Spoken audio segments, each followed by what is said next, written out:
আজ আমরা বিশেষভাবে সৌভাগ্যবান এবং সম্মানিত যে বাংলাদেশের 3 বারের নির্বাচিত প্রধানমন্ত্রী বীর মুক্তিযোদ্ধা শহীদ রাষ্ট্রপতি জিয়াউর রহমানের স্ত্রী বেগম খালেদা জিয়া আজ এখানে আমাদের মধ্যে উপস্থিত আছেন।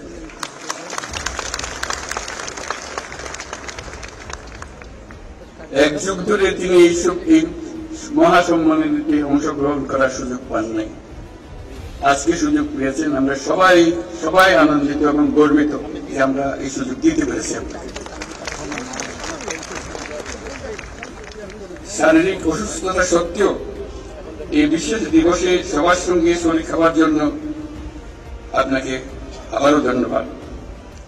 আমরা তার আশু রোগমুক্তি কামনা করছি এবং এই অনুষ্ঠানে বিশেষভাবে স্বাগত জানাচ্ছি।